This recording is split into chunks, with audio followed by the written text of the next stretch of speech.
하겠습니다. 여기 선배님 박수로 해주세요. 안녕하세요. 저는 2017 학년도에 오리건에 또 1년 동안 교환학생을 하고 지금은 시흥고등학교라는 고등학교에 고3으로 다시 복학하고 있는 강주희라고 합니다. 제 소개 들려드리겠습니다. 주제, 세상은 멸망하지 않아. 사람은 누구나 실수를 저질러.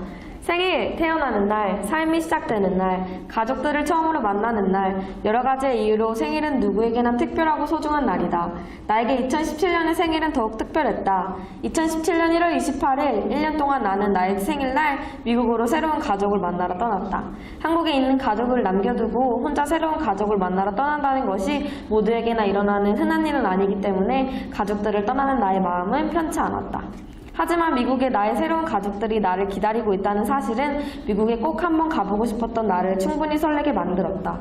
2017년 설날 당일이었던 나의 생일날 가족들과 친척 동생들의 배움을 받으면서 비행기에 몸을 실었다.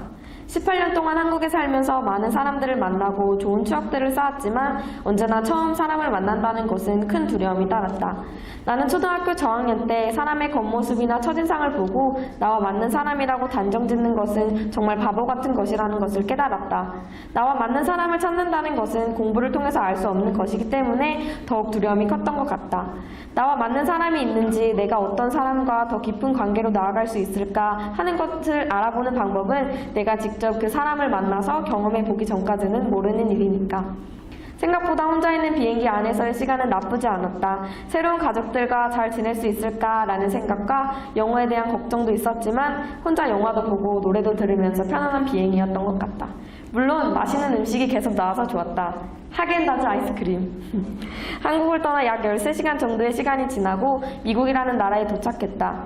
내가 엄마의 뱃속으로부터 나와서 가족들을 만났을 때는 아무것도 안 입고 있었거나 병원에 하얀 청 같은 것을 두르고 있었겠지만 18살의 나로서 미국에서의 새로운 가족을 만날 때는 조금 예쁘게 차려입고 만나고 싶었다. 비행기 안에서의 편한 옷을 갈아입으려고 화장실을 찾다가 그만 나의 새로운 가족들을 만나버렸다. 내가 계획했던 첫 만남은 아니었지만 내 눈앞에 있는 새로운 가족들을 보고 밝은 웃음을 보여줬다. 나의 새로운 아빠 데니엘은 나의 짐을 들어주면서 우리 가족은 안아주는 것을 좋아해 라는 말과 함께 나를 꼭 안아주었다.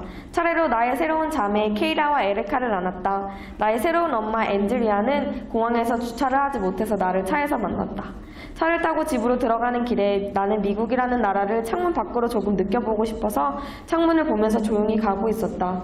나와 나의 새로운 가족이 조금 빈민가를 지날 때 나의 여동생 에리카는 나의 눈을 손으로 조심스럽게 가리면서 슬픈 오리건이야 라고 말했다. 나에게 좋은 오리건의 모습을 보여주고 싶어 했던 여동생의 행동이 귀엽고 배려를 잘할 것 같다는 생각을 하게 했다. 집에 도착해서 너무나 크고 멋진 집에 감탄하면서 내가 어떤 방을 쓸지 새로운 자매들에게 소개받았다. 한국에서 가져온 짐을 풀면서 내가 미국에 잘 도착했다는 사실과 1년 동안의 생활이 너무나도 기대되고 설레는 시간이었다. 하지만 그 설레는 시간은 일주일 만에 부서지고 말았다. 나의 새로운 엄마는 친구들과 디즈니월드로 여행을 떠났고 새로운 아빠는 집에 손님들을 초대해서 그날 밤에 있을 미식축구 경기를 같이 볼 계획이 있었다. 나와 나의 새로운 자매들은 아빠를 도와서 음식을 주문하고 청소를 했다. 나와 동갑인 첫 번째 자매인 케이라는 청소기를 돌리다가 나에게 주희야, 네가 나머지 부분 청소기 돌려 라는 말과 함께 나에게 청소기를 쥐어주었다. 나는 손님이 오신다는 사실을 알고 열심히 하는 모습을 보여주고 싶었기 때문에 열심히 구석구석 청소기를 돌렸다. 항상 한국에서 청소기를 돌릴 때마다 앞에 있는 물건들을 옮기면서 돌리는 버릇이 있었던 나는 거실 한가운데 놓인 큰 대리석 식탁을 한 손으로 잡아당겼고 아래 받침대 부분과 연결되어 있지 않던 대리석 식탁의 평평한 윗부분은 나에게 끌려왔다. 식탁의 평평한 윗부분이 바닥으로 떨어지기 직전에 식탁의 받침대가 식탁의 윗부분과 같이 끌려오지 않는다는 사실을 안 나는 재빨리 나의 하체로 식탁을 받치려 했으나 너무나 무거운 대리석의 무게를 나의 하체는 감당하지 못했다. 바닥에 깨진 대리석 식탁을 보면서 나는 손에 청소기를 들고 얼어버렸다. 나의 새로운 아빠가 큰 소리를 듣고 나에게로 다가왔다. 괜찮니? 라는 걱정하는 말로 다가온 아빠는 아름답고 나의 새로운 집을 고급스럽게 만들어주었던 대리석 식탁의 처참한 모습을 보고 얼굴이 굳어지면서 한마디를 했다. Oh my god. 도저히 다른 말로 대신할 수 없었다. 주방에서 설거지와 정리를 하고 있던 나의 새로운 자매들도 처음에는 걱정을 하면서 나에게 다가와 주었지만 식탁의 상태를 보고는 아빠와 계속해서 같은 말만 하며 아빠와 계속 같은 말만 반복했다. 나는 정말 기대하지도 않고 생각조차 못했던 일이 일어난 것을 눈으로 보면서 믿지 못했고 너무나 놀란 마음에 계속해서 미안해, 너무 미안해 라고밖에 하지 못했다. 아빠는 깨진 대리석 식탁을 바라보면서 혼자 조용히 생각하더니 깨진 조각을 창고로 옮기라고 말했다. 깨진 식탁 조각들을 보고 창고로 옮기면서 나는 청소기를 돌리랬지 누가 식탁을 깨라 했네 이 멍청아 라며 자책을 하면서 나의 새로운 가족들이 나를 가족으로 맞이한 것에 대해 후회할 것이라는 걱정을 했다. 또 내가 일주일 만에 대형 사고를 만들어낸 아이라는 죄책감이 시달리면서 울음이 나올 것 같았다. 첫 번째 자매 케이라의 그 식탁 정말 비싼데 아마 우리 집에 있는 물건 중에 가장 비쌀 텐데 라는 말이 날 더 좌절하게 만들었다. 미국에서 새로운 가족들을 만나기 위한 준비 기간 동안 했던 모든 것들이 다 떠올랐다. 새로운 경제적인 손실을 입혔을 때 어떻게 처리해야 하는지에 대한 부분이 더욱 자세히 떠올랐다. 첫 번째 자매인 케이다가 계속해서 경제적인 부분에 대해 옆에서 언급하니까 나는 무서워지고 한국에 있는 가족들이 보고 싶어졌다. 한국에 있는 가족들에게 내가 어떤 큰일을 저질렀는지 알리고 도움을 요청하고 싶었다. 너무나도 의지할 곳이 필요했고 영어라는 언어의 장벽이 더욱 높게 느껴졌다. 깨진 대리석 조각들을 다 옮기고 나는 계속해서 미안하다는 말과 어찌해야 할지 모르는 얼굴로 울상이 되었다. 나는 내가 전혀 의도치 않았던 일이 일어남과 함께 두려움이 더해져 울음을 참아야겠다는 생각을 하기도 전에 나의 눈에서는 너무나 많은 눈물이 나왔다. 호스트 아빠는 걱정하는 표정과 목소리로 왜 우니? 울지 마. 일단 곧 손님들이 오시니까 어서 치우자 라고 말했다. 나는 흐르는 눈물을 닦으며 작게 깨진 조각들이 바닥에 남지 않게 조심히 청소기를 돌리고 걸레질도 했다. 그 후에 호스트 아빠가 손님들을 대접하기 위한 피자를 받으러 갔을 때 나는 조용히 나의 방으로 올라왔다. 방에 도착하자마자 떨어지는 식탁을 받으려고 아래로 뻗었던 나의 발가락에서 통증이 왔다. 식탁이 떨어지면서 나의 발가락 위로 떠졌는데 놀란 마음에 아픈 줄도 몰랐던 것이다. 다친 것을 알게 되자 더욱 서러운 마음에 간신히 멈췄던 눈물이 다시 흐르기 시작했다. 내가 무슨 짓을 한 것인지 너무 바보 같고 미안한 마음이 컸다. 그때 큰딸 케이라가 내 방으로 왔다. 주희 괜찮아. 식탁이 깨진다고 세상은 멸망하지 않아. 사람은 모두 실수를 저질러. 그만 슬퍼해. 울지 마. 라고 위로를 해줬다. 하지만 나의 눈물은 멈추지 않았다.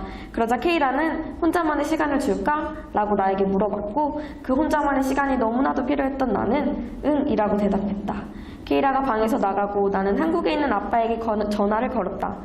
주희야 잘 지내지? 라는 아빠의 안부 인사가 끝나기도 전에 나는 또 눈물을 흘리고 말았다. 아빠는 걱정하는 목소리로 무슨 일이야? 왜 울어? 라고 물어보셨고 나는 내가 저지른 큰 실수를 아빠에게 울면서 얘기했다. 아빠의 놀랐겠네. 다친 곳은 없고? 라는 침착한 물음에 더욱 많은 눈물이 나왔다. 식탁이 떨어지는 걸 발로 받치려다가 발가락이 조금 찍혔어요. 라는 나의 대답에 아빠는 대리석이 찍히면 엄청 아팠을 텐데 괜찮아? 라고 물어봐 주셨고 나는 나의 아픈 발가락 걱정이 하나도 안 됐기 때문에 괜찮다? 라고 대답을 했다. 나는 아빠의 그 식탁 엄청 비싸다는데 어떡해요? 라고 너무 걱정하는 마음으로 말했고 아빠는 네가 호스트 가족들에게 미안하다고 잘 사과하고 어떤 방법으로 해결하면 좋을지 네가 무엇을 하면 어떻게 해야 될지 좋을지 물어봐 라고 대답해 주셨다. 나는 내가 잘 도와주고 싶은 마음에서 이런 결과가 나온 것이라고 아빠에게 설명하려 했고 아빠는 잘 알겠다고 이해한다고 나를 다독여 주셨다. 아빠의 대화를 통해 나온 결과는 내가 호스트 가족들에게 편지로 미안한 마음을 표현하고 가족들에게 해결책을 구하는 것이었다. 호스트 엄마가 아꼈던 식탁을 내가 깼고 호스트 엄마는 친구들과의 여행으로 집에 없었던 상황이었기 때문에 무엇보다도 호스트 엄마에게 많은 사과를 하고 해결책을 구하는 것이 우선이었다. 나는 그 자리에서 바로 가족들에게 편지를 쓰기 시작했고 편지를 쓰는 도중에 호스트 자매들은 나의 방에 들어와서 내가 잘 있는지 걱정과 위로를 해주었다. 편지를 쓰고 있는 나를 발견하고는 나의 부족한 영어 실력과 편지를 써서 미안함을 표현하려는 나의 마음을 착하게 좋은 쪽으로 바라봐 주었다. 나의 편지의 내용은 대충 이랬다. 로렌지 가족에게 안녕 나는 주희야. 미국에 와서 정말 즐거운 시간을 보내고 있어. 너희 가족들이 주는 친절함에 너무 감사해. 내가 너희의 예쁜 식탁을 깨뜨렸어. 더 깨끗이 청소를 하려고 하다가 그랬어. 정말 미안해. 식탁의 윗부분이 밑부분과 아랫부분이 떨어져 있는지 나는 알지 못했어. 정말 미안해. 내가 어떻게 보상할 수 있을까? 나에게 방법을 알려줘. 너무너무 미안해. 짧은 영어 편지였지만 그 상황에서 할 수 있는 나의 최선이었다. 아빠에게 편지 내용을 알려주고 편지지에 넣은 후 손님들을 맞으러 아래층으로 내려갔다. 많은 사람들이 집으로 모여들었고 나는 처음으로 만나는 호스트 친척들과 호스트 가족들의 친구들에게 소개를 받으며 인사를 했다. 그러는 동안에도 나의 표정은 편하지 않았고 음식을 먹었지만 힘이 나지 않았다. 손님들과 모여서 미국에서 처음 보는 미식축구 게임이었지만 설레거나 흥미롭지 않았다. 손님들이 떠나고 집안을 정리한 후 호스트 아빠는 나에게 말했다. 오늘 정말 수고 많았어. 내일 앤드리아가 올 거야. 식탁에 대해서는 네가 직접 엄마에게 말하는 게 좋을 것 같아. 라고 말했다. 나는 알겠다고 대답했지만 걱정스러운 마음이 더 커지는 저녁이었다. 그날 저녁 호스트 아빠는 먼저 침실로 들어가고 호스트 자매들과 나는 2층 큰방 소파에 같이 앉았다. 큰딸 케이라가 내게 물었다. 기분은 어때? 좀 나아졌어? 응, 전보다 많이 괜찮아졌어. 그래도 내가 너무 큰 잘못을 한 것 같아서 속상하고 너희들에게 너무 미안해 라고 나는 대답했다. 그러자 케이라는 다시 나에게 세상은 멸망하지 않아. 근데 내일 엄마가 오면 많이 속상해할 것 같아 라고 다시 말했다. 나는 자매들이 해주었던 위로가 무의미해지듯이 다시 슬퍼지고 말았다. 큰딸은 노트북을 가져와 내 옆에 앉으면서 말했다. 괜찮아 주희야. 그 식탁 우리 집에서 가장 비싼 물건이야. 그 식탁 만든 사람이 각각 다른 돌로 조각해서 식탁에 넣어가지고 엄청 비싸. 아마 그 식탁 만든 사람이 죽어서 이제 더 비싼 식탁이 되었을걸? 그 말을 다 듣고 나서 나는 케이다가 나를 위로해주는 건지 놀리는 건지 헷갈리기 시작했다. 마음이 복잡했던 나로서는 케이다가 이 상황을 살짝 즐기고 있다는 생각이 들었다. 도대체 무엇이 즐거운 것인지 나로서는 이해할 수 없었지만 케이라는 나에게 밤늦게까지 위로 아닌 위로를 해주었고 그 위로를 듣는 나는 호스트 엄마가 돌아오는 내일이 되지 않기를 아주 간절히 바랬다.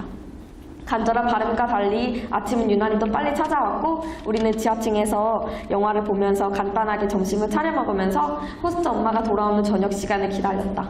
호스트 엄마가 돌아올 시간이 점점 가까워지면서 나의 마음은 요동치기 시작했고 생각하고 싶지 않았던 어제의 일을 다시 말해야 한다는 사실이 너무 끔찍했다.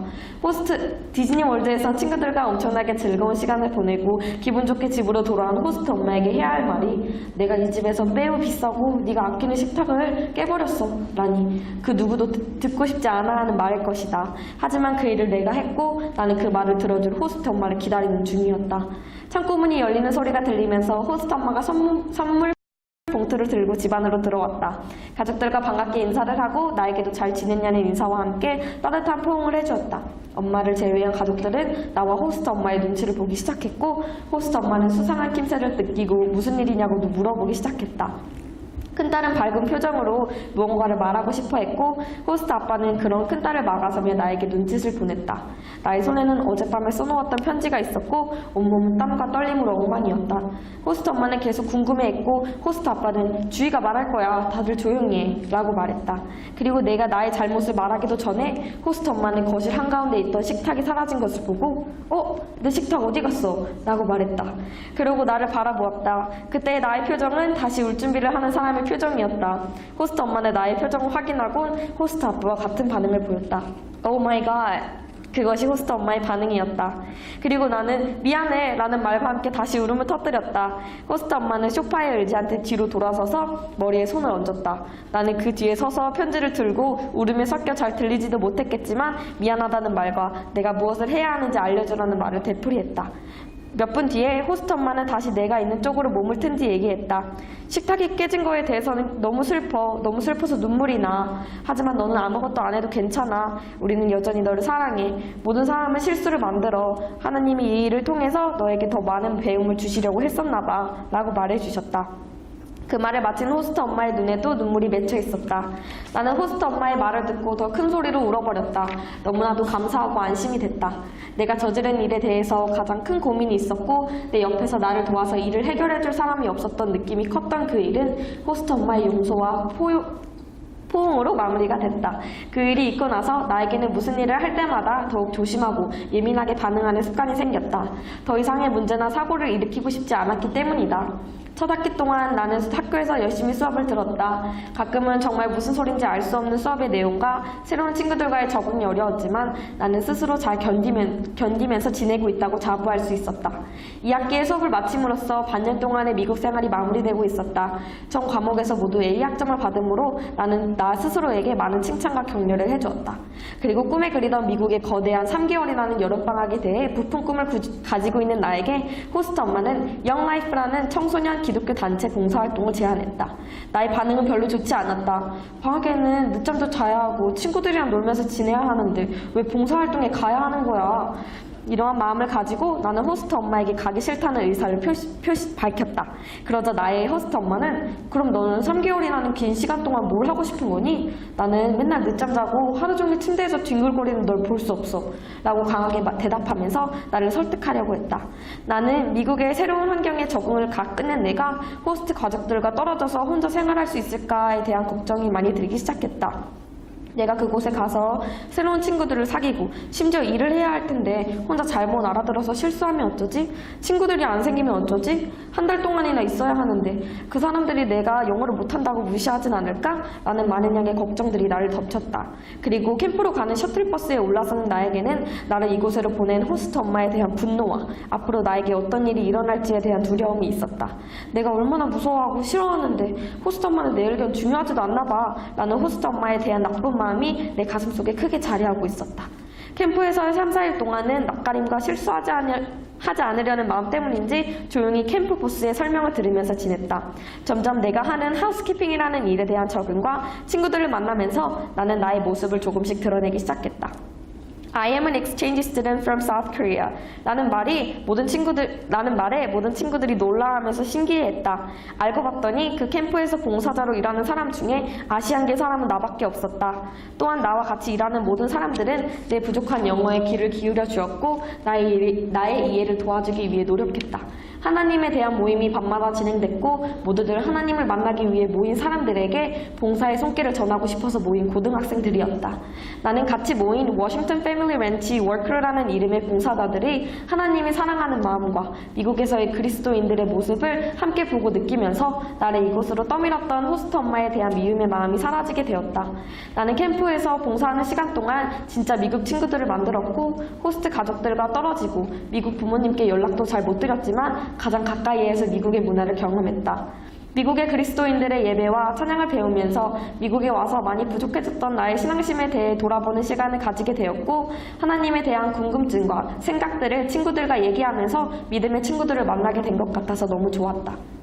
미국에서 가장 좋았던 시기를 뽑으라면 나는 고민 없이 이 시간을 뽑을 것이다. 이렇듯 나의 미국 생활은 편하고 즐겁지만 않았다. 하지만 나에게 2017년 1월 28일부터 2018년 1월 27일까지의 미국 생활은 나의 영어 실력뿐만 아니라 나의 자립심을 강하게 만들어주고 내가 새로운 사람들을 만날 때의 자신감과 세상을 바라보는 나의 눈을 더 크게 만들어주게 되었다. 그래서 나는 자신있게 말해주고 싶다. 교환학생 기간 동안 힘든 점이 없다는 것은 아니겠지만 그 어떤 것보다도 값진 시간과 소중한 사람들을 만날 수 있는 시간을 가지게 될 것이라고. 감사합니다.